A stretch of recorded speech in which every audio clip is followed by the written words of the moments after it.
Hey everyone, and welcome back to the second episode of the Skullgirls Mobile Prize Fight Guide. Getting a high streak is sometimes very difficult or ridiculously easy, depending on the prize fight you're doing. So, in order to prevent you from losing your streak too early, here are the do's and don'ts of prize fights. Before we get started, comment down below what is the highest prize fight streak you have gotten in Skullgirls Mobile. I'm actually very curious. I personally have a 114 streak record which ended because of my trash phone dying on me. So yeah, we don't talk about that. Anyways, let's get started. Do check the prize fight modifiers before entering the match. This is pretty much self-explanatory, but doing so makes you more cautious and you can plan ahead on what fighters you should use. Does the enemy have an overclocked with a Surgeon General support? Pick up Perfect Dark or any fighter who gives Curse. Pick the team that counters the defense modifiers to have a great chance in winning if you're in a high streak. Don't use your weak silver and bronze fighters for skill points if you're not sure that you can win that easily.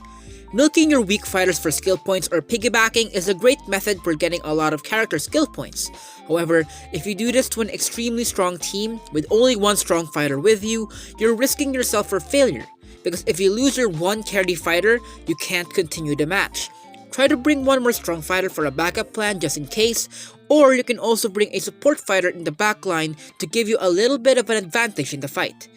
Examples of a good support are Harlequin for special move cooldown, Surgeon General for heal and immunity, or Sketchy for curse and slow. Rockstar is good as well if you want to keep switching between your two strong fighters to give yourself barrier every time. Do check the catalog if you're unsure about the special abilities of some fighters. Fighter catalog has been added to Skullgirls Mobile in the 4.3 update, and back then, when I first started grinding at the game, we don't have this fighter catalog yet, and thank God we got this feature now. Going back to the first tip of always checking the match modifiers, you also need to check the special abilities if you haven't encountered a specific fighter yet. I myself made a mistake back then and faced a fully marqued Neuromancer without knowing her special ability. I blocked a lot in that match and I was confused on why she already got an unblockable blockbuster in the first 10 seconds. Learn from my mistake, and if you encountered a variant you haven't fought yet, be sure to check your fighter catalog first. Do not, and I repeat, do not use THEONITE if you lose your streak. I know, it's very painful to see your high streak get destroyed in any reason possible. That happened to me a lot before, and trust me, it hurts so much. But it's a bad idea to spend THEONITE that way. Use your resources wisely. Your resources are very scarce, especially if you're a newcomer. You can instead use your THEONITE to purchase canopy coins so you can upgrade your fighters and make them stronger. Or maybe you can use that to upgrade your moves. There are better ways to use your THEONITE, so do not waste it on recovering your streaks. Do you see a very strong base with a huge bounty and you're tempted to fight it? Well, you can scout the player with that defense team and maybe you can see their team there. For example, this guy right here. He has a decent defense with a bounty on it. You can see their name on the bottom and you can use that to search their name on the social tab.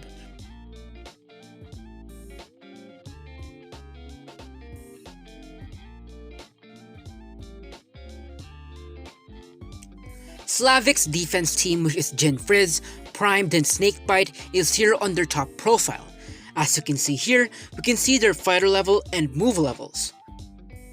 You can click on the moves as well to see more about their fighter stats and what stats are invested on their fighter. Heck, you can even see their activated Marquee ability. Their profile alone is very useful to look at if their defense team is here, so you can plan ahead and give you more chances of winning to give you an advantage. I personally do this myself, and I don't know if some people do as well, but I'm just giving you some general tips on how I do my own prize fights. This method will not always work, and their team is not always shown on their top profile. Sometimes there is a defense team with 3 same characters, and because of that, you can't see the rest of the team. If that happens, just go for a weaker base. Don't risk it. Lastly, do take a break from time to time. Doing just prize fights is pretty tiring, especially when you just fought a very strong defense team. Your brain must be panicking after getting a high streak or beating an almost impossible defense team, so go ahead and close the game and chill. You can go eat some snacks, take a shower, lay down and watch some TV, or just take a short little nap. Once you're ready and relaxed again, then you can go back to the prize fight grinding. Now these are the do's and don'ts of prize fights. As usual, comment down below if there are more tips for newcomers for them to do in prize fight grinding. The more information, the better. I might not be one of the pro players of Skullgirls Mobile, but I'm here wanting to contribute helping new players improve the game, and this is the reason of this prize fight guide. In the next episode, we're going to talk about the first character prize fight event, Big Ben's Beatdown, so stay tuned. This is Mist, and as always, thanks for watching.